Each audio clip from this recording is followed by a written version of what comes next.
Synthaholics. It's the Red Tribal Podcast.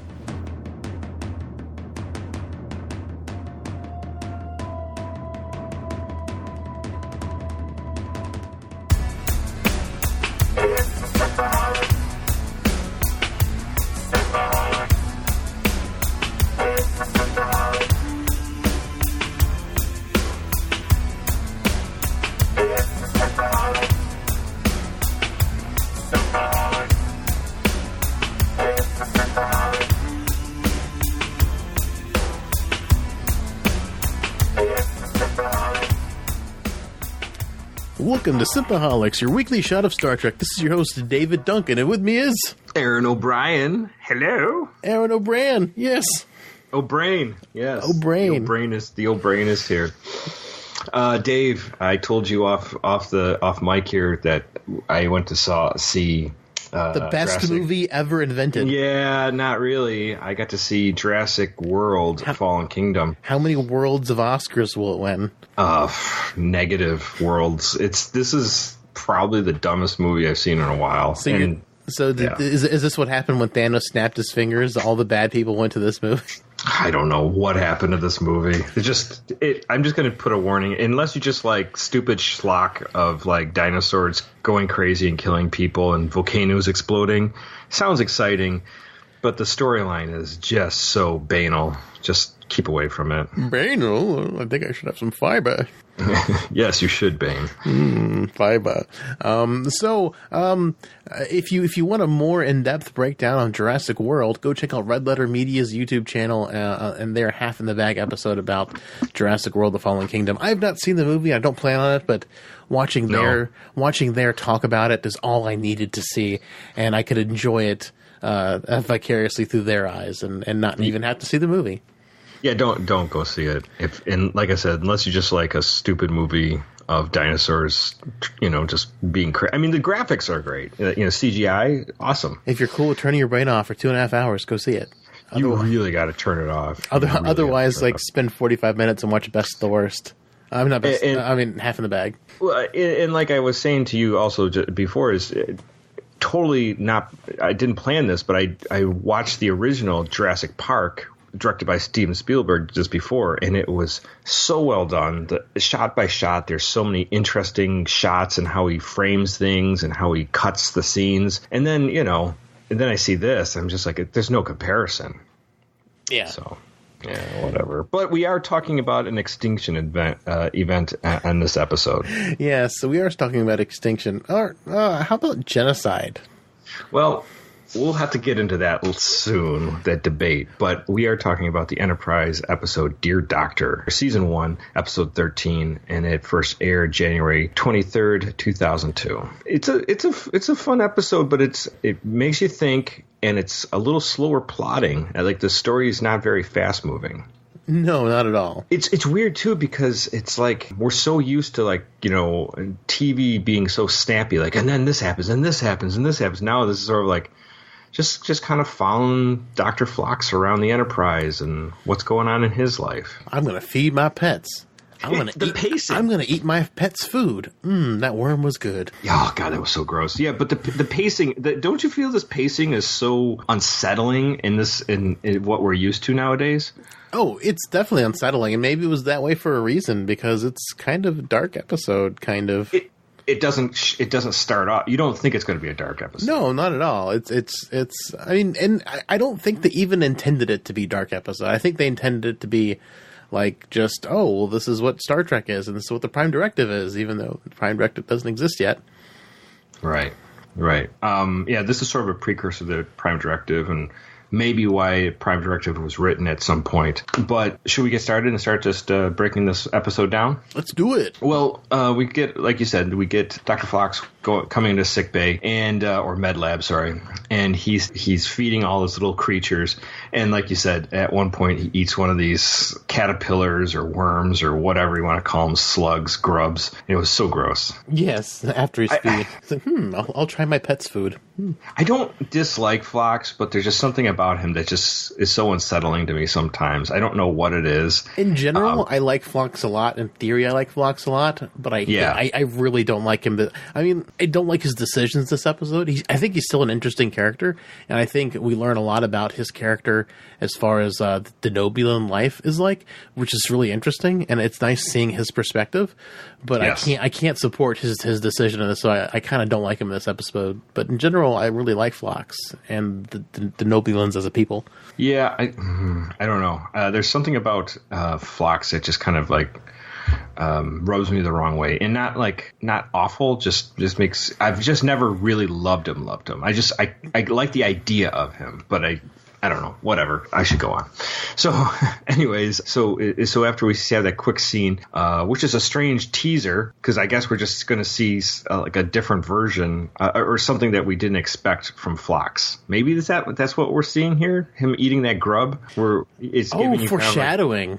Kind of like this is not whoever you think he is. He's not quite what you are or what you think you expect. He's an alien. Oh, that's a good point. I like that. Yeah, maybe that's what it is. I didn't really think about it until right now. But anyways, so the episode starts. Hoshi walks in and she has a letter which that he keeps on correspondence with this Dr. Jeremy Lucas, which is a human serving on Phlox's home planet on Denobula. And he's kind of like, they're like pen pals. And this is the doctor that we see in the Augment trilogy, which we talked about, the Embryonic Popsicle Saga. It's the one where his life is threatened and Dr. Phlox spills all the beans, including the jumping ones. If you want to hear us go over Borderlands, Codeland Station 12, and the Augments, that is episode 90. Ooh, wow. I know. Did you think it was that far back? No, I didn't. I felt like that was more recently. That's like 80 episodes. That's almost as many episodes ago as, oh man. I know, it's a long time ago. I know, I didn't think so either. I was like, man, that was a long time ago. But anyways, yeah, episode 90, we go over that, and we get to meet Jeremy Lucas in those episodes. And that is a fantastic three-parter for Enterprise. But anyways. He's Pliers, the guy from Wing Commander. I love him. Yes. You keep bringing Pliers up. I love. But anyways, so he gets a letter from Jeremy Lucas, and he's kind of just telling him what's going on Denobula. I guess it's not mating season; it's breeding season on Denobula. Yes, breeding season. Mm-hmm. And all the little babies are being born, and there's just a lot of craziness going on that I guess he's not. He's basically says you make humans look like simple single-celled organisms. Yeah. I don't understand how that works as far as pregnancy goes. Like, that's just, why would they make it so complicated? I was saying even that there is some some kind of fighting going on as well. I don't know what that's about, but protests. Pregnancy protests. I'm not going to be pregnant. You have to be pregnant. So, you carry the child. No, you carry the child. No, you do it. There's 6 of us in this family. And then Phlox starts writing a letter back to him, telling him basically what's going on in the Enterprise and how he's become very interested in the humans and how they, how their view of the world. And they kind of show the one part where Archer brings in Porthos, and Porthos has been, I guess, acting weird, but he's been feeding him cheese. And I guess cheese doesn't go well with Porthos. Oh, poor Porthos. I know. And so he's like, he anthropomorphized Porthos as a person. He's like, and he talks to him. He's like, I don't even think the dog even understands what he's saying, but whatever.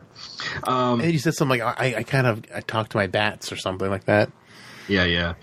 And then we get the introduction to Elizabeth Cutler, which is a crew member there. And Elizabeth Cutler. Yeah, she seems to have like a romantic interest in him, and they take him. She takes him to like the movies. She wants to be friends with benefits. Well, they're not friends with benefits really, but they are definitely. I think that's what she's implying though later on in the episode. Yeah, she's like, let's see where it goes. Yeah, I don't want to be wife number 4, but I wouldn't mind fooling around. Yeah, and she gives him a little kiss on the cheek, and so he's like, "Oh, that's weird." And we also find out that Denobulans don't like to be touched. If we only had Duchess here, she would be asking, "What does a Denobulan penis look like?" Yes, well, I will ask for her. I think Elizabeth Cutler is going to be the first to find out.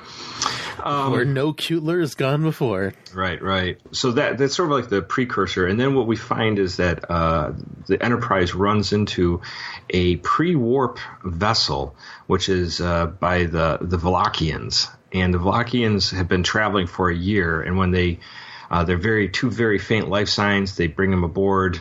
And they find that these species have some kind of disease that they're not doing too well. Dr. Phlox looks at them and basically says they have this genetic disease and there's not much he can do about it.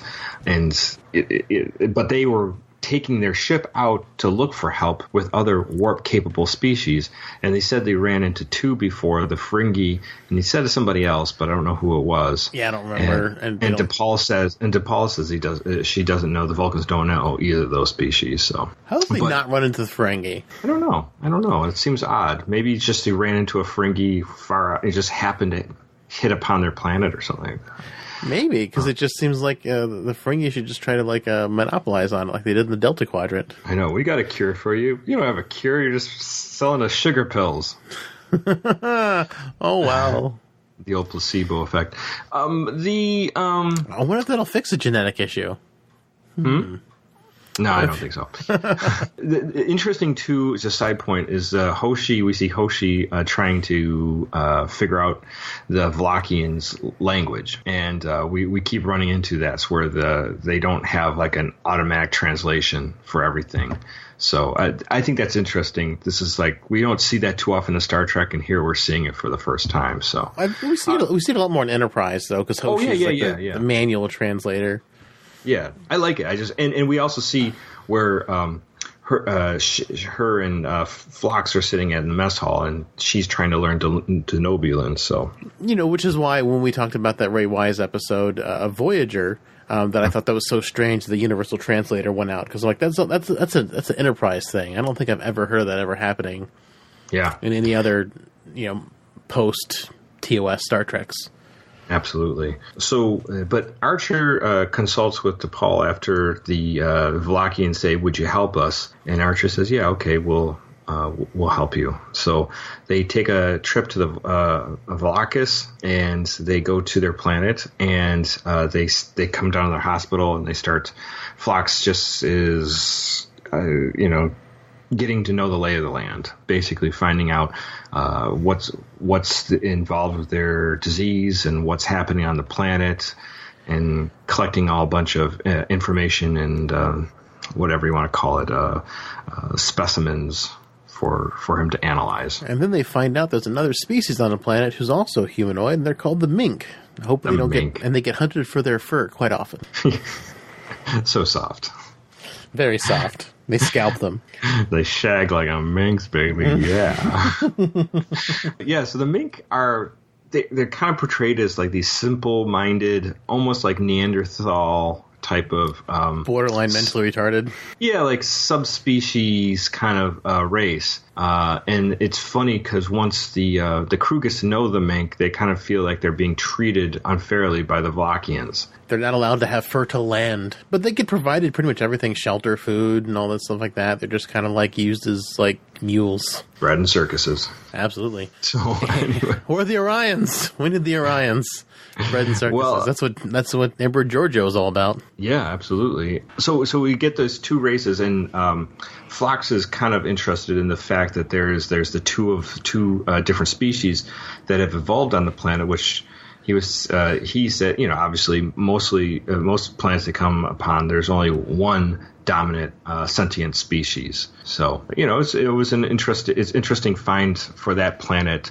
And so he's looking into it, and Phlox decides he's going to focus a little bit on the Mink and get some information by going to one of their villages and taking blood samples and all sorts of other medical information on them, see if he could find some reasons why they aren't getting this illness. And they start, and this is where the crew members start feeling the Mink are being treated fairly by the Vlakians. Yeah, like it's Miss Cutler is like, oh, they shouldn't be like treated mean, and Phlox is like, this is just how things are, and he was super indifferent to it, which is like, he's kind of chill about it, which I didn't mind at this point. Well, and that's the thing. And then he brings up the point because she's interested in him and saying, "Do you know that I'm married and I have 3 wives?" I have 3 wives, and they each have 3 husbands, or 2 other husbands, including me. Right, and he's not doing that, I think, to shock her. I think he's trying to figure out what she wants from him. Well, but he's trying to say, like, look, you like me, and you know who I am, but you know that I come from a completely different culture, so you can't totally judge my culture because we have a totally different way of being on my planet as well. Yeah, but it's just like oh, I don't care about that. She's like, I've got a lady boner for you. That changes how culturally sensitive I can be. I guess. Yeah, I guess. But it's an interesting scene, and she's but the reason he's testing this, telling her this more so than explaining the reason between is he has DePaul come in for like a toothache or something earlier, and he's talking to DePaul, and he's like asking, like, how does she think humans deal with interspecies relationships? And she's like, humans are stupid. They wouldn't understand. They wouldn't be able basically to deal. They're not mature enough. Humans are too animalistic to be able to enjoy an interspecies relationship. So right. Or they're too dumb. They're not enlightened enough. So I think Phlox is trying to, like, let her down softly, I guess, because of Paul's warnings. Mm-hmm. Mm-hmm. Yeah. I mean, do you think he's trying to let her down softly, or do you think he's just trying to get the lay of the land? Because I think he's confused. I think he's genuinely confused by what she's doing. Maybe a little bit of both, because it's like he's because T'Pol gave him that warning. I think he's trying to, like, play out all his cards so that she understands. But right. that's risky, because if she's like, "Ooh, that's weird," and she could drop it. Good point. Well, anyway, so then we get back to they are trying to. Phlox has been looking at this disease and seeing if he can find anything that can basically cure it. At some point, while he's trying to do this, and Phlox is working really hard trying to find a cure for them. He does find medicine that can kind of alleviate the pain, but it doesn't cure their disease. One of the original, if you want to call him astronaut or Vlachian astronaut that they came across, Archer goes and visits, and he asks for Enterprise's warp drive. Drive technology. Can I have some warp drive, please? Because, like, basically, if you guys can't solve this disease, maybe we can go and find other races or species that can give us help. Not everyone's going to help you, Mr. Man. Which Archer keeps running into. This is the one time they don't actually attack the Enterprise. Which most of the time he goes, "Oh, let's be friends." Like, "Yo, yeah, we'll be friends. Let's kill them all." You can be friends with my torpedo launcher. Yeah, that happens pretty regularly for Archer and the Enterprise there.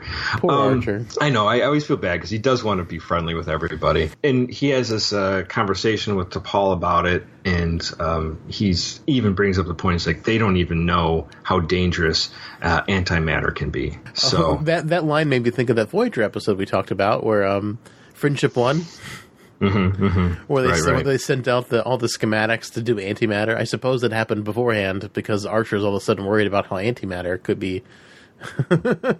Yeah, no, I know. Yeah, they were just giving this information out. They just put on the warp schematics on a probe and just sent it out into space. And now he's like, maybe we shouldn't do that. Maybe they gave better cautionary information in their schematics. Maybe the Vulcans, like, bitch slapped them after they did that. Like, right after first contact, they just sent out this probe with, like, look, here's antimatter, here's all this. Be our friends! Or maybe Zephram Cochrane sent it out into space. Maybe he did. Before the Vulcans landed. And before he ran into that creature down on that planet. Metamorphosis, yeah. Yeah, right. Well, anyways, but he decides that he can't give them the warp technology. It's just not. They're not ready for it. You can't handle the antimatter. Well, and it's a good point. It's like, I don't think they are ready for it. I mean, even if they could have warp capability, it doesn't mean that if they go to the Klingons are just going to take over their planet and kill them all or enslave them all. So, anyways, so Phlox has been working. That'd be a pretty bad deal for the Klingons, right? So you got these race that are just dying. You can't. I think I think they take the Vlachians out and they leave the Mink to be their slaves. Probably they just fast exterminate them. But I just think that it'd be. I had this hilarious thing in my head where like the Klingons made all the Valakians and the slaves, and they're all like becoming decrepit and falling apart, and like Klingons are being extra mean to them because they're not like doing their work. Like, quit being lazy. Right. My targ is licking you. Well, next we get a scene between Phlox and Archer. Archer's been stressing out about helping the Valakians, and Phlox comes into the mess hall where Archer's sitting, and they start talking about that. And Phlox says that he thinks it was incorrect for them to help the Valakians. That the Valakians are on the downside, on the downside of their evolution, and they're going to move into an extinction event. And that the Mink are on the upswing, and that he's saying that he thinks they're going to become the dominant species in the next couple thousands of years. And he says that the disease is a flaw in the Valakian DNA, and they've just reached their evolutionary dead end, that they can't go any further. But Archer still wants him to cure the Valakians, and Phlox says that he already has a cure. And the next day, Archer comes into the med lab, and Phlox, it seems like Phlox was ready to give him the cure. I mean, did you feel like he was going to, and then all of a sudden Archer says, "I'm not going to do it"? I felt like he was going to resist giving him the cure as much as possible, even if Archer was asking for it. Because he kind of like in his letter to Dr. Lucas, he was sort of saying like, I have to trust my captain that he's going to do the right thing, and even if I don't agree with it. But as soon as Archer came in, he's like, I agree with you. Or he's like, I don't agree with you, but we'll do it your way. If Phlox was still like, well, even if you said, I would have still tried to ask you to, do it my way. So I feel like he wasn't 100% open to it. I felt like he was going to resist as much as possible. I mean, I think they were all conflicted, period. And then it comes to, Archer comes down to the planet and talks to the Valakians once more. It says they're not going to straight up lies, so we don't know how to cure you. Basically, he's saying that they're not going to give him warp technology. And he's getting all the information for the medicine to ease the symptoms, but it's not going to obviously cure the disease, and that they got to learn to to help themselves. They decide to leave. So Phlox kind of ends his letter, and he says that he's relieved that he could, trust Archer in everything that he thought was the best thing to do, and that's kind of how the episode kind of ends up. Yeah, it just kind of ends up in this like weird place where they just condemned an entire people to die. Right. It's a heavy episode in the end. And like I said, it's so slow plotting that we don't expect it. Yeah, right. Dave, how do you feel about this episode? I don't know why they wrote an episode of Star Trek where they're like, oh, genocide's cool. It's okay. It's okay to be Hitler. It's okay to let exterminate an entire race. That's fun. Let evolution be your guide. Evolution's not a person, place, or a thing. It's basically an idea or an observation. You can't hurt an observation's feelings. You're already there. You've already interfered. The Prime Directive doesn't exist yet. You found a cure. So like if you were on your high horse about curing this race, why did you even research a cure? Like it's just like, well, I'm going to do my best to find a cure, and now that I have it, I'm going to withhold it from them. That just seems like a super dick way to handle things. It's like he should have just been like, no, I'm not going to. Like if he wanted to have this like moral high ground, he's like, well, I'm not going to research a cure. I mean, that would have been a better way to do it. Or I would have preferred him not to have found a cure. That way, it's like, okay, we can't do anything, and maybe make this more of a warp drive Prime Directive sharing technology episode versus like, let's trust in evolution because we know Star Trek does evolution so well. A threshold. Yeah, I know. Yeah, but Star Trek doesn't understand. An outlier. I feel like Star Trek's really bad about evolution, like really, really bad about it, and like how it works and whatnot. Yeah, you think so?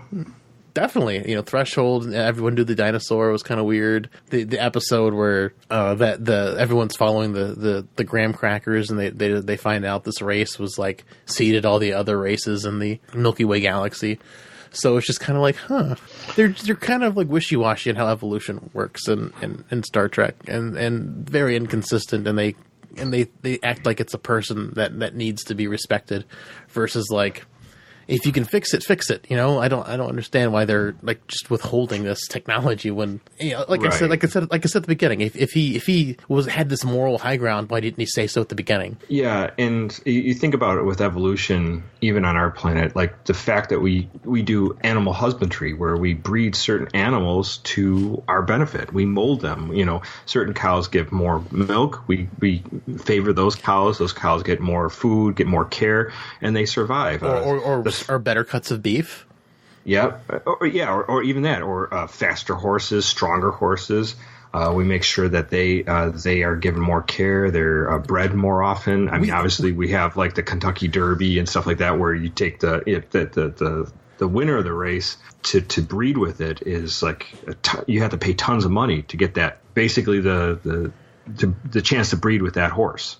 So I mean, we do stuff like that with species all the time, like and plants. Not to mention that we're not even talking about plants. So I mean, that's another issue too. I mean, we do that all the quote unquote interfere. It's not interfering. It's just making it better. Like I don't want to say making better for humans per se, but it doesn't mean anything for the big picture of things. It's the species could have gone either way, you know. The same thing with dogs. I mean, they speculate dogs came from wolves, and then they just bred out certain characteristics of wolves, and they got like millions of different kinds of dog breeds now. So right, and that kind of idea that we have, like our man's best friend used to be our worst enemies. So, you know, that took, you know, a lot of breeding.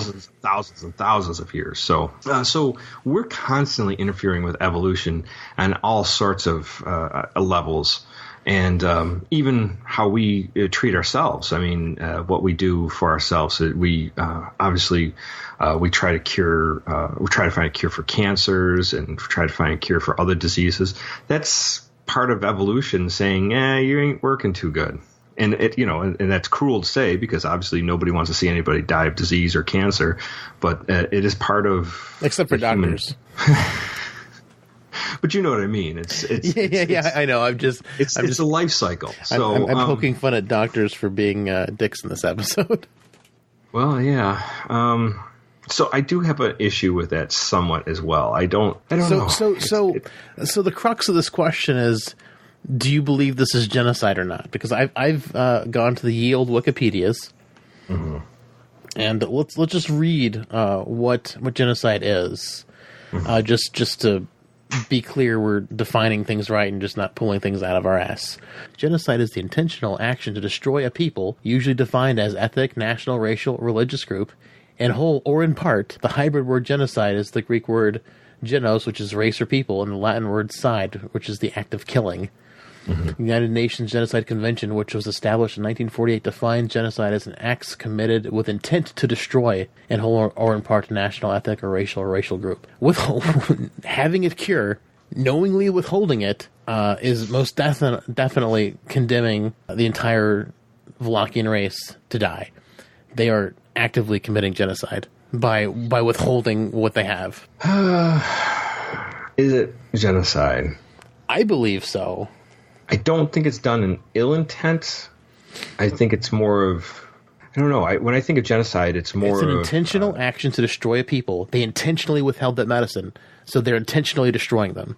They're not trying to intentionally destroy them. They're just trying to let them take their own pathway into, if it's extinction, it's extinction. But they had a method to prevent it. It was in their hands, and they just said no. Yeah, That's intentional. That's intentionally being malicious. That's intentional maliciousness.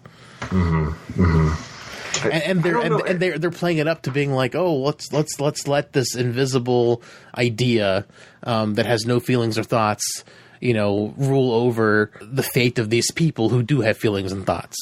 Right. It's just it's disgusting, kind of. It's pretty disgusting.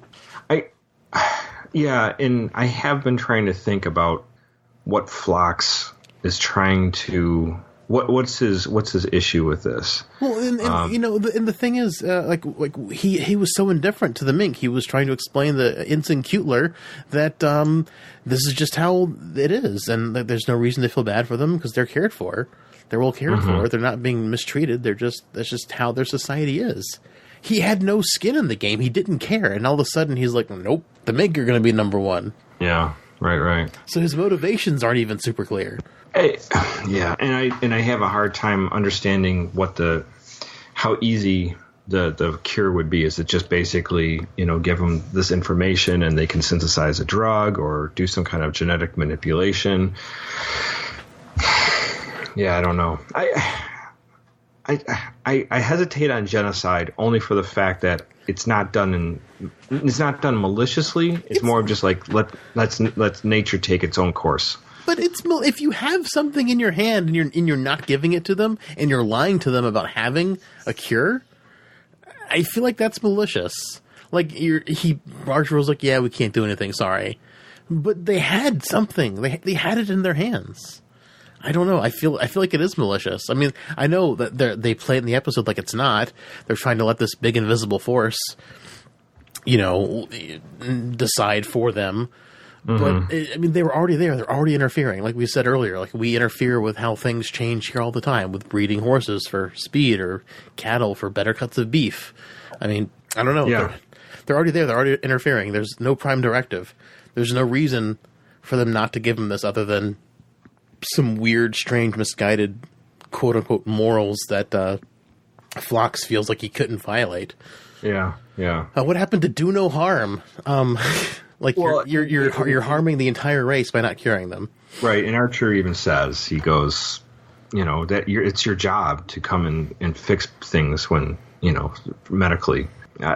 Yeah, I still hesitate from the idea of genocide. Genocide seems more of like an act of war or something to that nature that you're trying to eliminate a whole group of people on purpose. This is him just kind of being like, I'm not going to help you, but I'm not necessarily harming you either. I feel like they are. I mean, by withholding the cure, they're harming them. I don't get me wrong. I think it's kind of move. It's kind of shitty. Yeah, it's pretty shitty. I don't know. This is a hard one to swallow. I 100% sign on that Phlox was saying, "Hey, we should do genocide," and Phlox is a genocidal maniac. He's a genocidal maniac, and Archer signed and Archer co-signed that letter. The gentle doctor committed genocide. Archer notarized it. Yeah, he's like, and done. Stamp of approval. Stamp of approval. Genocide's cool. Man, I don't know. I'm Hitler today. I don't know. I just don't feel the same way. I don't think it's right. Genocide doesn't have to be active. This is passive genocide. You're coming from the perspective that they didn't do anything physically to harm them, because you're coming from the point that where Hitler put all the Jews in concentration camps and death camps and like that. He was actively trying to weed them out, but by not doing anything, this is passive genocide because they have something, they can fix it, but they're just not going to give it to them. They're not actively hurting them. They're just passively not helping them when they clearly can. Yeah. So genocide it's passive genocide. It's not anger. I mean, I understand where you're coming from, where you're saying that they're not doing anything malicious per se, like Hitler did, but the end result is the same. Okay, but let's look at a different angle too. Like, what if you have like an older person?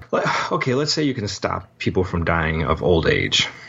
I know people don't just die of old age. They have different breakdowns. They're either get sick and their bodies can't fight the illness, or they have a cancer, or they have something happens that they slowly their body deteriorates, that they die. What if you could just eliminate that? Do we eliminate and let old people live forever?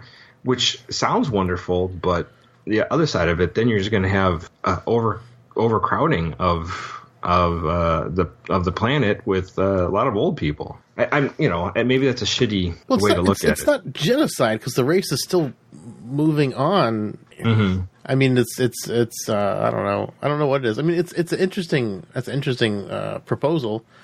We just have lots more bingo. We'll have an entire economy based on bingo. It'll be a new country called Bingo. And the popular pastime of yelling at young people to get off your lawn. Yes, so this is what we do. All the old people stay alive forever.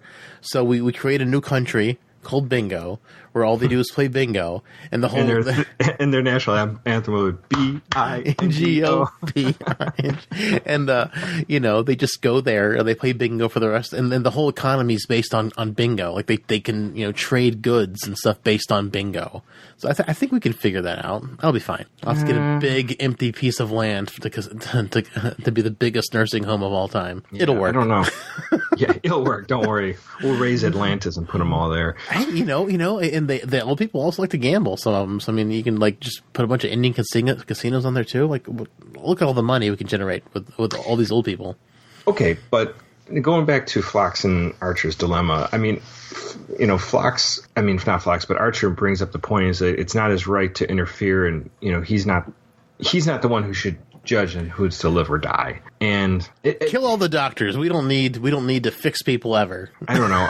It's one of those things like you almost become like a godlike entity where you could be like, I'm going to be the person who's going to choose who's going to live or die. I don't know. I mean, that's a heavy thing too. I mean, he could have given them the warp technology, and he decided not to do that. Yeah, and that's the thing. Like, I almost wish this episode would have focused more on the warp thing and not this cure thing, because the cure thing just makes me kind of angry at Phlox and at Archer for like this passive genocide. Like they're condemning a race to die. I mean, I don't know what else you call that. Well, and obviously we run into this again. I mean, we've talked about the whole Prime Directive ad nauseum of their 5-part episodes. Well, they're 5-part Prime Directive primer. And this is obviously Archer says we need some kind of directive. But yes. But you don't want to be as a ship captain. You don't want to be the person who's going to play God with a whole planet. Even you can't see what all the things that could possibly happen, good or bad, by curing or not curing them. I don't know. I just feel like this planet should be called the underdog planet. So the Valachians die, the Mink rise up, and then another species rises up behind the Mink, and they're called the Stink. and then the Mink come up with some kind of like genetic disorder they can't. Oh, let's call the Mink. Let's let the Stink rise up. I don't know. I'm just like, I don't know. Just if you can fix something and you're already there, just fix it. I mean, it's part of the doctor's mandate. I mean, like, it's, I don't know. I don't think it's playing God. You're just trying to, it's like, just view it like a plague. A genetic disorder that's basically a plague wiping out the nation. I mean, like, you're a doctor. You have a doctor on your ship who's got this great, vast knowledge. Let him help. And the doctor was helping. And then all of a sudden, as soon as he gets the cure, he's like, no, I'm not going to help anymore. That's what bothers me so much, that I just wish he would have just said, no, we shouldn't interfere. And then they could have become a, Prime Directive warp drive episode. But he's like, oh, let's do the cure. Let's do the cure. Let's do the cure. Let's do the cure. And then all of a sudden they have got the cure. And it's like, oh, well, nah, we're just going to be dicks. You can't have it, guys. Sorry. Yeah. Yeah, it is precarious. It's hard to like Archer and Phlox in this episode. Really, really hard. Yeah. I mean, it is difficult for me personally, because and the thing is, like, they some of the people think this is like one of the greatest episodes of Voyager, like John Billingsley, the guy who plays Phlox. Like, look, I was reading the Memory Alpha. He said he looks back at this episode as probably one of his favorites, and I'm just like, well, he has a prime. Sure, he's the center of the whole thing. I mean, it's all Phlox. This, I mean, even Archer kind of only has like a couple lines compared to Archer. So yeah, I mean, compared to Phlox. So it's his first Phlox episode, probably. Yeah, absolutely. So I don't know. It's very it's a hard one to try to process for sure.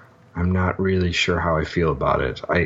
Because if you look at we've deconstructed the Prime Directive, which obviously was not in effect here during Enterprise, but that, I mean, the Prime Directive doesn't make a lot of sense anyways, because, like we said, if the planet and the species on the planet was supposed to go its own natural direction, just showing up at the planet changed it.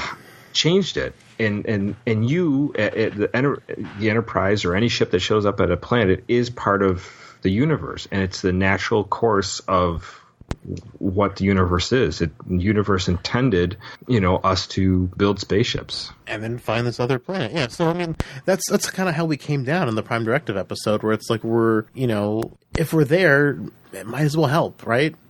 Right. But the only big issue is that who's to say that if, let's say, Archer gave the Vlakians the cure, the Vlakians didn't turn out to be like the next Klingons or Romulans or something to that nature. We just don't know. Like maybe what he saved becomes, a terrible thing. I really wish the Mink were a race that we got to see in DS9 or in... They wouldn't be highly evolved enough. And, what's even interesting about what you're saying there is that, so they're saying in like 200, 300 years, the Vlakians would be basically extinct. I mean, they still would be around. Well, I just think it would be interesting if they ran into like a Next Gen or DS9, or they ran into the Mink, and then we had this whole episode to kind of like, oh look, this is how the Mink happened. Like that would have kind of been a cool tie-in. I think there'd be more like what's it called? The Packlid. Packlids, yeah. Can you make us go? Yeah, I know. Maybe they're like an offshoot of the Packlids. They kind of look like Packlids. Yes. Maybe that's the Mink. Maybe they should have just called them Packlids, and nobody understood. That would have been fantastic. That would have been great because they're kind of meant to be retarded. Yes. Yeah, oh man. Yeah. That's great. That's a great theory. Maybe the Packlid came after the Mink. That's what I'm saying. Like the. It's not enough time. Hey, well, the Romulans developed permanent frowns in only 100 years, so I'm pretty sure we get some Packlids pretty quick. I don't know. They're like a sub branch of the Mink. It takes a couple thousands of years for like any kind of real evolution to take place. That's one thing I never really understood the timeline between the Romulans and the Vulcans. How long the time between the departure of the Romulans from Vulcan to Romulus. Like, how long was that? I don't know. I feel like when we talked with Stuart, it was only I think we decided it was like a little over 1,000 years. 1,000 years not a long time for that head thing to show up. Oh, but it only shows up in 100 years because we had it in TOS and we didn't have it in... Well, TOS is different because makeup wasn't figured out. Oh, but in the 2009 movie, they didn't have the permanent frowns. So, I mean, props to J.J. Abrams for not giving them the stupid perma-frowns. So, it's just that this is the TNG era stuff where they've got the stupid perma-frowns. So, TOS and Enterprise, the J.J. reboots. So, I mean, the people complain about those, but I give J.J. a huge thumbs up for no perma-frowns on the Romulans. Yeah. I don't know, man. It's hard. It's hard to try to figure all this stuff out. Like, what do you think about my idea that this was more like a Prime Directive wrestling with giving them warp drive? Like, because it's very like almost a footnote of the episode. It is basically Dear Doctor is the, I don't know what you want to call it, the prequel or something to the Prime Directive. Well, this is actually in the Prime Directive Memory Alpha, and we skipped over this episode purposely when we did our Prime Directive thing because in Star Trek canon, Prime Directive doesn't exist at this point, so we purposely skipped that episode. But this is obviously the episode. This is like the seeds to make the Prime Directive, right? And obviously we didn't touch on it because there's no Prime Directive during Enterprise. But the other side of it is that it doesn't make a lot of sense. It doesn't when you really pull away from it and take the long view of the whole thing. There's not a lot that makes sense of the Prime Directive other than you can't go gallivanting throughout the galaxy and play God with other civilizations that are not developed. And even, let's face it, even warp capable technology or races aren't always that developed anyways. Yeah, it's true. And the thing is, which is interesting, is like, T'Pol even said it at one point in this episode where they've already met two other warp capable races. It's not going to interfere too much if we go see them because they've already been contaminated. Knowing other aliens exist and knowing warp technology exists. So it's one of those things. Like, even if the Prime Directive was in effect full force in this episode, I still think they should have cured him because they've already gone through the interference. They've already met. They know you exist. So be a dick to be a dick. I just and that's the thing with the Prime Directive that we always came to when we talked about it in that 5-part series. It's like, once they've been discovered, do you just like pretend you don't exist, or they pretend they don't exist? Like, what's the protocol for once they know? Because they did have a spaceship. It's not like but it was a little more. It seemed a little more advanced than what we have. Sure, but I mean that's a whole other thing. The whole Prime Directive initially was like, well, what if you don't initiate contact with non-warp faring races? But even though they didn't have warp, they were still out in space exploring. So I mean, like, do you just ignore them even if they're already in space? It's kind of and they're in sublight, speed ships looking around. I mean, like, you just like pretend you don't exist. It's I mean, there's a whole new subcategory of things to run into that we didn't even consider in that series, because we just considered warp and non-warp, but we didn't even talk about spacefaring non-warp, because this is one of the few times we've run into that. Well, yeah, I mean, and here we have. I mean, it's a different idea, but when the Enterprise runs into the Botany Bay kind of thing. I mean, obviously that was an Earth ship, and they were like, wow, what's it doing so far out here? But that technically is a subwarp, vessel that shouldn't have been approached. Well, according to Riker, well, it's what Riker said when we were looking through the Prime Directive on Memory Alpha. Riker said if it's something from Earth, the Prime Directive doesn't apply because it's already from Earth. Oh, I see. Yeah. Well, I don't know. I mean, if you run into a ship, shouldn't you at least investigate? I feel like you should. Yeah. But then, because the whole Prime Directive, like we said in the Prime Directive episode, it's like it goes against the Star Trek mandate. Seek out new life and new civilizations, except if they only have warp. Right. Exactly. Well, and then I don't know. So if you have the subwarp species that doesn't have the warp capabilities, it doesn't mean that they don't have other things to offer. But that seems to be the benchmark. And if they have warp, aren't they going to somehow or other run into you? And maybe. I don't know. It's like we said. It's basically it's at odds with itself. Having the Prime Directive versus the motto to seek out new life and new civilizations, they're very much at odds with each other. Absolutely. And one of the reasons I think we picked the Prime Directive to talk about way back when was we didn't understand it totally ourselves either in a lot of ways, because tons of examples where the Prime Directive is broken, tons of examples where it is upheld, and you're like, well, why didn't you just save those people? Because you did that opposite on the other side, 10 episodes ago or whatever. You save those people, these people die, that kind of thing. So we wanted to dive into that because we didn't understand. And I don't know if we really understand still. I think our basic final deduction was we need someone who's well versed in foreign affairs, because that's basically what the Prime Directive basically becomes in its most basic form. It's basically just public relations with foreign nations, basically. Right. Because a lot of it just doesn't make sense. Maybe we should throw it out to people listening if you have a different view. Why would Archer and Phlox have this decision, and what would make that legitimate? Yeah, absolutely, guys. What do you guys think? Do you think Archer and Phlox were fully justified in withholding the cure that they spent the entire episode developing? Or do you agree with me that this was at least passive genocide, if not fully active genocide? I mean, you could have just taken the Enterprise instead of just blowing the planet up. Yeah, might as well, right? I mean, they're going to die anyway. You're all going to die anyways. If the Mink will become the Pack-Led, they'll change their name. Yeah, right, exactly. They're like they called us the Mink. Anyways. We're going to call ourselves the Pack-Led. Oh, that's great. That way they don't even have to be different. And that's why they don't know how to make anything work, because they just inherited all the stuff from the Vicarians. Yeah, everything just started falling apart, and they're like, maybe we press this button, we'll start flying. Oh man, this is perfect. We figured out the Pack-Led origin story. It's right here. It could have been the origin of the Pack-Leds for sure. Oh, this is awesome. I don't know. It makes me like this episode so much more. I'm interested to hear a counter argument that feels valid. So I don't know. I'd love to hear if anybody wants to write in or write in on the Facebook group or send in a recording or any of that stuff, just to let us know, what if you have a counter argument to Dear Doctor and their decision.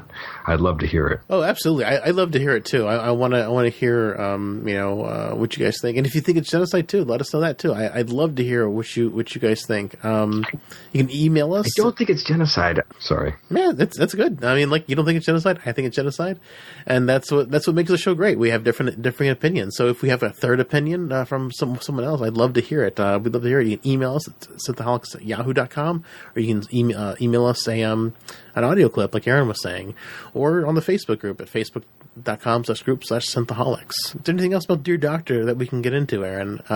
I don't. I mean, other than we get a great exposition of Phlox and the Denobuans, and kind of like we figure out more about that race. I think this is the first time we really get a good look at it.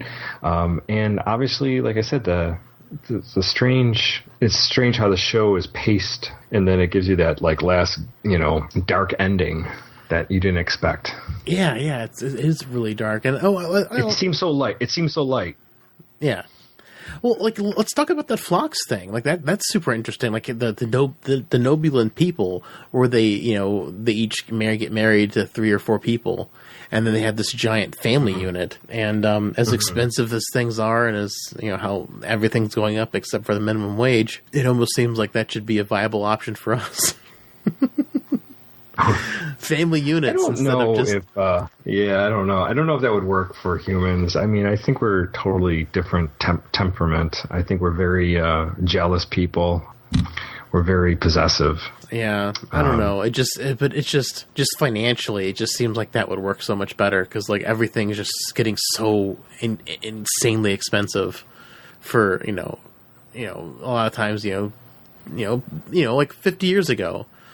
The man had a job and the wife stayed at home. Now, right. And, they were fine. They had a house, they had a car, maybe 2 cars, and with just one person holding down a job.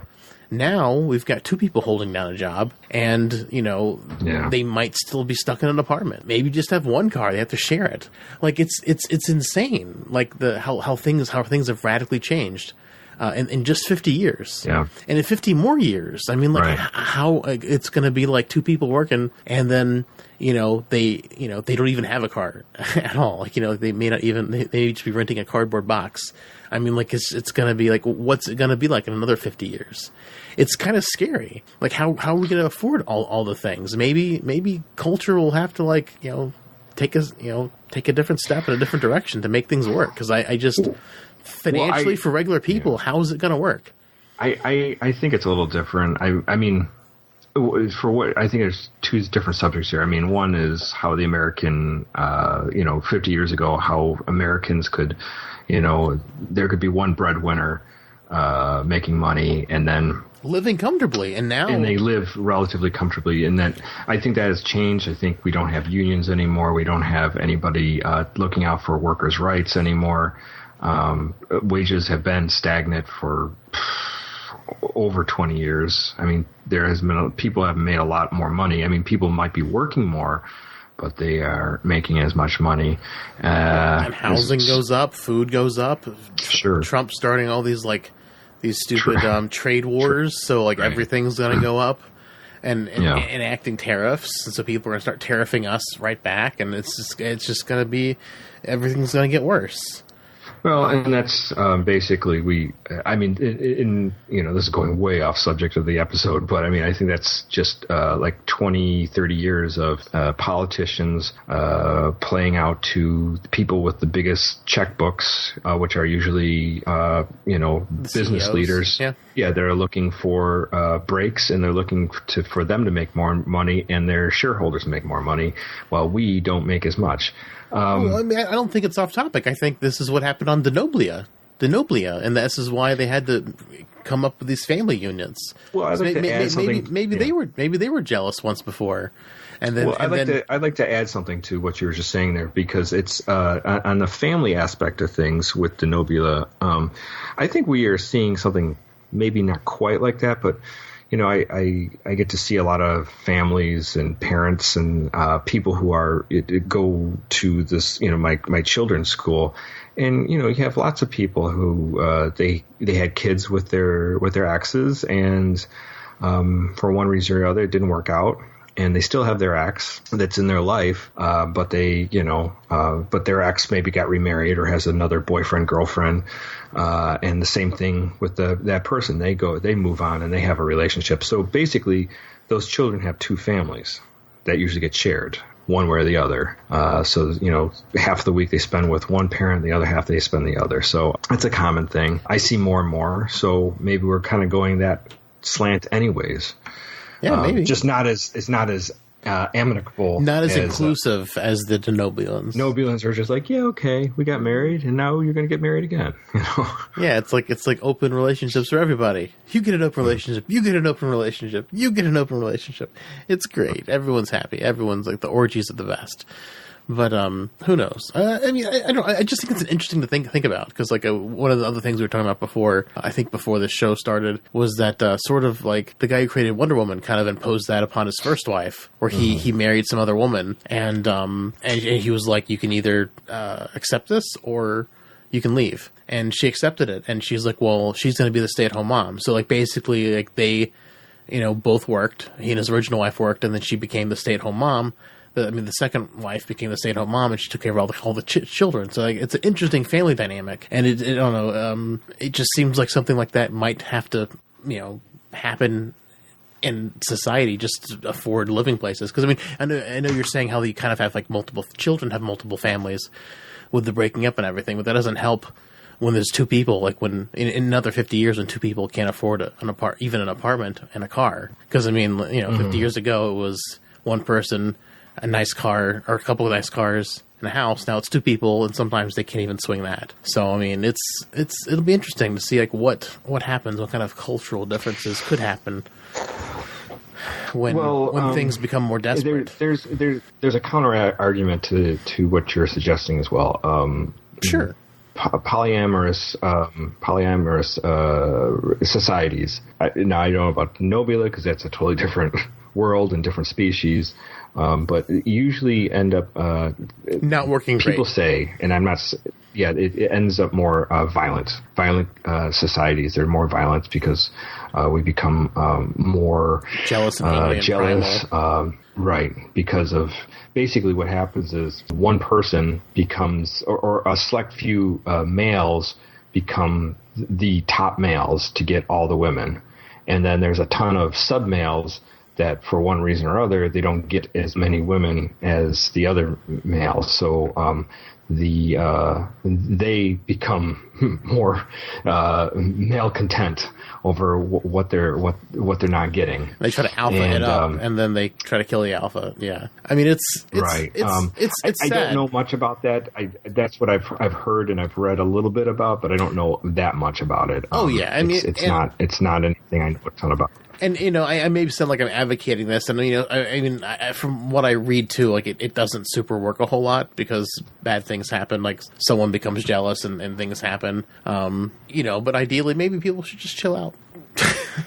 It's going to be hard to survive. I'm not saying that should be. Yeah, it's going to be hard to survive one day. I don't know. It's interesting. I think Roddenberry was trying to get to that point. I think he really wanted that. Oh, he definitely wanted it in his personal life because he definitely liked the ladies. Yeah, no, I think that's what he wanted, and that was obviously during the '60s, and we had the free love movement and stuff like that. So, but I don't know if it necessarily works all the time. I'm not saying monogamous relationships for everybody works because some people it's different. But I think as a society, polyamory might be. It's not socially accepted. Issue. Yeah, it's not socially accepted. It's not. I don't think it's technically legal in America. I don't think. I guess if you're not married, I guess you can do whatever you want. But as far as you can't have like 6 wives. Yeah. So that part's illegal. There's no like binding a thing. It's just pretty much all polyamory is going to be just like people are deciding to just date multiple people at the same time. There's no legal binding like there is on the Denobula, and there would have to be a huge political social shift for that even become a possibility. And I don't necessarily endorse it, but I think it's interesting to think about, especially just in light to how the lower middle class is in America now. And how hard it is to afford a house and a car and other things like that at the same time, So obviously, I know. I was going to say I think that's what we're seeing from more of that is that both men and women are both going to work, and they're both busting their asses, and they can barely make enough money to have a comfortable lifestyle. I mean, some can. I'm saying not everybody, but there's a lot that can't. So yeah, I'm not saying this never is successful. I'm just saying a lot of lower income people, it's not super successful, I think. There's definitely a large portion of the society that has not been able to achieve the American ideal dream, and it's very frustrating for a lot of people. Honestly, I think that's why you got the populists who brought Trump to power, because they were sick and tired of the promises of people like Hillary Clinton and the people who were around her, and they give you good lip service, but you're not seeing anything out of it. And I'm not knocking necessarily Hillary Clinton. I'm just saying that it's more of a institutional thing that needs to be shaken up. And I don't know if it ever will, honestly. Not by Trump and not by anybody else. Not the way things are going. I think the power. Yeah, I think the powers that be don't want things to change. Yeah, and that's the sad part. And they don't want things to change, so they're not going to change. They're just going to get progressively worse in the way they're going. Sanctuary districts for everybody, 2020. Yeah, that's right. Or 2024 or whatever it was. Exactly. Yeah, sanctuary districts are coming. A lot of people are saying that Trump is going to get reelected. So, oh my God. Yeah, maybe we might see. Maybe we'll see that episode take place. Oh man, that's gonna be scary. Good God, I want to go. I know, right? I need to find Dax, and I need to be like, Dax, take me with you to the future. I don't want to live here anymore. Get me out of here. Get me out of here. I'll do like the old jump on them when they're transporting thing. Oh, that'd be the best. Yeah, jump right on them just as transport. Or if you think about it, Sarah Silverman in the Voyager episode where they go back in time. Yeah. That episode, they kind of gave her kind of the shaft because, her life wasn't going to be too good in a couple of years because, you have the rise of Khan Nooney and Singh and all the genetic augments and how they wiped out a huge part of the world. Basically start World War III. Yeah. It's like, see you later. Have a great life. No, you won't. No, you won't. It'll be miserable. I kind of think they don't think about that because every time they go back in time, like they don't acknowledge the Khan Nooney thing ever really happened. Because, I mean, Star Trek 4, we're about to. Well, in Star Trek 4, they go back to the 80s. I guess it's the 90s where that's Khan just was. About to happen. Yeah, so it's just, I mean, I don't know. It'd be interesting to see what happens with that, because they always jump like right before the Khan thing happens when they go back in time, or long enough after so it doesn't matter. Because I guess the Bell riots were in the it was 2020 or 2024, I think. So that's 20 something years after the eugenics wars. So right, exactly. Interesting stuff. Yeah, I don't know. Whatever. Yeah. I don't think we're going to solve all these problems right now. I think Denobulans are. I think Denobulans are an interesting race. Obviously they have a little more mellow view of everything, except when it comes to extinction events. They're like, yeah, let it happen. Yeah, just let them die. Life finds a way. Let them die. Kirk in Star Trek 6. Undiscovered Country. Yeah, let them die. Let them die. Maybe Phlox was channeling some Kirk. Yeah. Beforehand. Yeah, right. Oh, it's so great. This episode's been a little short on laughs. Lots of heavy talk. Although last time we had all the sex jokes. It's a heavy episode. It's not as silly. I mean, other than the little love interest with the crewman Cutler there. Well, I don't know. We got all our sex jokes out last time, so we get to have a serious episode this week, guys. So that's cool. It's all good. Yeah. We don't have to record a warning for this episode. Yeah, no. This is a vegetation-safe episode. Yes, your vegetation's fine in this episode. But if you were genetically compromised and might be facing an extinction event, you might want to avoid Dr. Phlox. And Archer at all costs, because that duo... yes. Phlox will write the prescription, and Archer will notarize it. No for you. That dynamic duo, you were going to die. The ambiguously genocidal duo. Yeah. Oh my God, so funny. Uh-oh. I don't know. Yeah, there's not a lot to really say other than this is a very confusing episode. If anybody has a chance this episode, get back to us. Let us know what you think, if they did the right thing. I'd love to hear a counter argument for all this. Yeah, I'd love to hear a counter argument. So Aaron doesn't think they did the right thing, but he doesn't think it's genocide. I don't think they did the right thing, and I think it's genocide.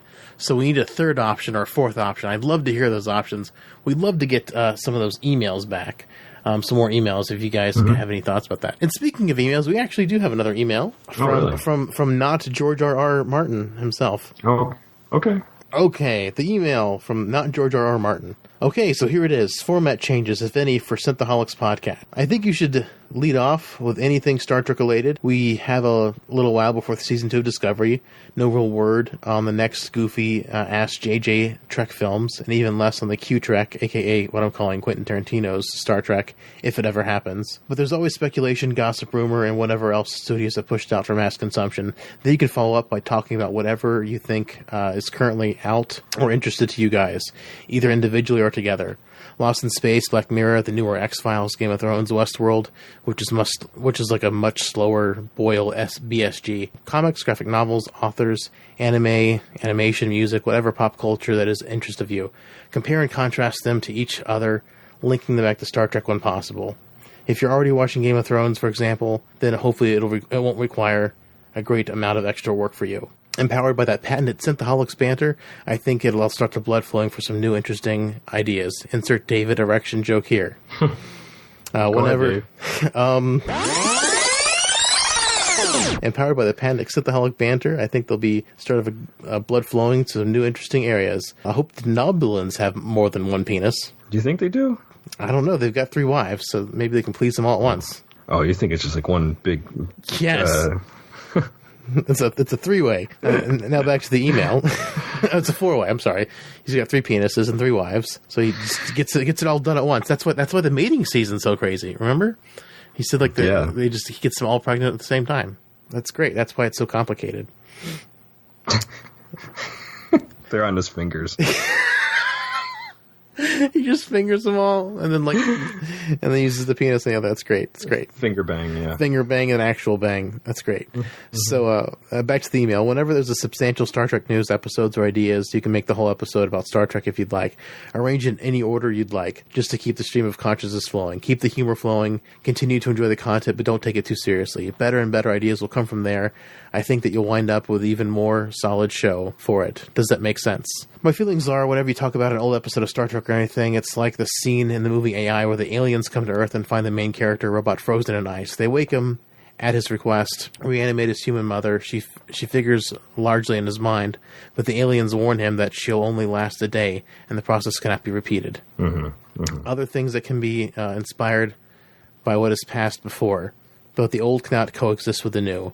Or if so, for a very short time. Unless you're highlighting a foundational plot point or game changer that is also influenced through a fiction, it's very difficult to make it live again based on its own merits and to give it new life. Vic Mignogna must have wished to some aliens that Star Trek would continue, because that shit felt real. By the way, while I'm trashing the idea of a deep-cut Star Trek podcast, I actually enjoy the Thomas Riker episode, and the whole idea of Thomas Riker was absolutely absurd, even for you, even for Star Trek. You guys did a great job in making it funny. By the way, too, and somewhat unrelated, it isn't entirely clear to me if you guys knew this, but the phrase, you can only get this, or you can get that, it is not only from Fatboy Slim song.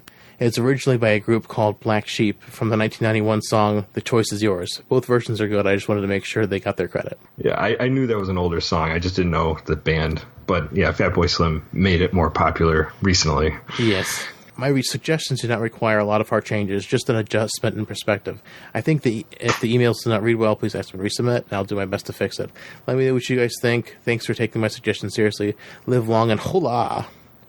RR, a.k.a. not George R.R. Martin. Thank you. Thanks for another great long email. Yeah, no, I love that. And yeah, for sure, we've been talking a lot, but we got to start figuring out what direction we want to take things. We just, we do feel that sometimes that the show could get a little breath of fresh air here and there. Absolutely, and let us know. Let other people let us know what you think. Like, do you guys? I mean, we've had a couple people get back to us saying they wanted to hear about more things. You know, they wouldn't mind like 2 episodes a month not being on Star Trek as long as it's still us. So that's interesting. And you know, I would love to get. Maybe we should do a poll, like find out what people are most interested in of some of these new things. Yeah. So that could be interesting if we can get people to kind of like throw ideas on what they want to see most from us, because that would be fun. You know, if we, you know, they're here for Star Trek, but if they want to hear other stuff from us, maybe we could, you know, throw polls out and say, hey, look, what do you want, you know, the non-Star Trek thing to be for next month, and then that gives us time to get the poll, you know, filled and see what they want, and then that'll give us time to like watch it and digest it and talk about it later. Mm-hmm. So that could be a way of doing it too. So that could be a lot of fun. And speaking of Thomas Riker, something that I really wanted to bring up, I was in a conversation with somebody on Facebook. I don't remember who, but we were talking about Thomas Riker, and I was like, oh, what if they did an episode where he gets saved and they beam him up from the Cardassian colony, and then like he gets split again and the transporter beam gets deflected again. So they rescue Thomas Riker. He's saved, but then there's another copy of him who doesn't think he got rescued. The labor camp. Yes, it's still down in the labor camp, and then they find him and there's 3 Rikers. Oh, that would be so great. Thomas Riker keeps getting split. This would be a great fan fiction. I hope someone will write this. So anyone out there who's a fan fiction writer, Duchess, if you're listening to this, maybe you could do like the 3rd Riker split when he gets saved from there. That would just be comic gold, I think. Yeah. I'm glad you enjoyed the Thomas Riker one. I like when we take like an obscure character like Thomas Riker or Moriarty or the Traveler, and we kind of just like deconstruct it. Dive into the character, and it's like, well, what's going on here? Right, exactly. I do like those little one-offs we do when we kind of like it's not enough to get into a whole long series about them, but it's enough just to talk about for one episode. It's fun. Yeah, absolutely. Fun. So yeah, thanks, Mr. R.R. Martin, or not the R.R. Martin, for more feedback. You know, I love the feedback you've been giving us, and some of the other email feedback we've been getting. I just hope that we can get more feedback on the group to get a larger consensus on what people would like to hear that's more up to date with everything. Because I still need to finish Altered Carbon, and I've been really enjoying that show. I just had never gotten around to finishing it yet. That's great. I really want to see Lost in Space. I haven't had a chance to watch that yet either. I haven't had a chance to watch Westworld Season 2 yet. So, I mean, there's a lot of stuff that's on my plate that I need to watch. And getting to talk about it on the show would give incentive to watch it for sure. Yeah, absolutely. For sure. Yeah. Well, we'll have to start, like, you know, maybe making plans for all that stuff. And, you know, obviously we'll talk about Star Trek as well and anything else that's pertinent for the time. And I like the idea of linking it back to Star Trek. Oh, it's a Star Trek podcast. We'll be talking about something else, so we can always link it back to Star Trek. Oh, the Star Trek actor's here, and like, oh, he did this, and it was funny. You know, that could be a fun way of linking it back to Star Trek, or doing like, you know, like if we every non-Star Trek episode we do like the 7 degrees of Kevin Bacon to link it back to Star Trek somehow, even if it's not a direct link. Funny, that'd be funny. That could be like a segment. So like when we're doing a non-Star Trek episode, it's like, here, how we link this back to Star Trek. Yeah, what characters or what people in production worked on Star Trek. Yeah, it'd be fun. Yeah, absolutely. If there's a link.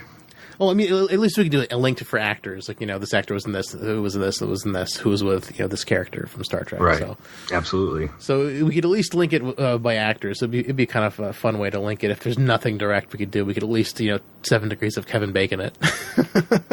Yeah, exactly. 7 degrees of Star Trek. There you go. Nice.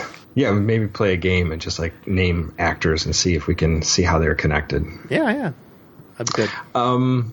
Yeah, so I guess the takeaway from this episode is don't go see Jurassic Park, Fallen Kingdom.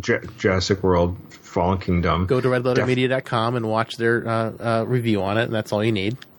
Definitely watch Dear Doctor and get back to us if you have any thoughts or ruminations about this episode, because it sticks with you what the decision was in the end. Yeah, Genocide, yay or nay? Let us know. And then you know, we need to sit down and we need to figure out what we're going to do if any other topics other than Star Trek. Like I said, we've talked about other stuff too before, so it's not totally unheard from. We focus a lot on Star Trek. Yeah, absolutely. So yeah, just lots of interesting things to think about. So yeah, let us know. Again, you can email us at synthaholics@yahoo.com. You can send a direct email to us. You can record a message and attach it as an audio file and send that over to us.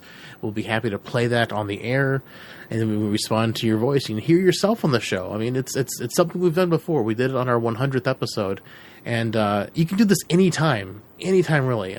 Just email us an audio file of your thoughts, and we'll play it on the air. It doesn't have to be on a special episode. It can be any episode you want. Yeah, absolutely. Yeah, we'd love to hear your voice and play it and respond to what you have to say. Absolutely. Again, the Facebook group is facebook.com/group/Synthaholics. Our music is provided by Warp 11. You can find them at warp11.com, although our intro is done by Dave Wilkes. On Twitter, you can find the show at Synthaholic Duo. Personally, I'm David_J_Duncan. Aaron's at Blackbird 2004, and our Holly Michelle, who is still in the midst of moving, she's at Lunar Thistle. Absolutely, and please go to Apple iTunes, rate and review us there. It would be much appreciated. Also, if you have any money to give us, we'd be very appreciative if you go to Patreon/Synthaholics and throw us a buck a month, if more, if you can afford. We definitely appreciate that. And lastly, a great way to help the show is word of mouth. Let people know that, hey, Synthaholics, these guys are great. Give them a listen and enjoy the show. They can do lots of dick jokes, and then they can do introspective stuff about genocide. I mean, what's anything in between dick jokes and genocide we'll talk about. What could go wrong, Dave? Yeah, I mean, it's perfect. We can hit any. You can pretty much hit any range, and polyamory too. I mean, any range of topics we can touch on. Yeah. We definitely touch on a lot of topics. It's maybe some that we shouldn't do, but we do anyways. We're experts at polyamory, butt sex, and yeah, exactly, and genocide. Like last episode, we were talking about all caves are vaginas. Yes, exactly. So I mean, anything and everything. Even if it's not a topic, we'll make it a topic. Yes, we will. Well, maybe we should close out Dear Doctor. We'll close the book on this one. Oh wait, that's never not gone.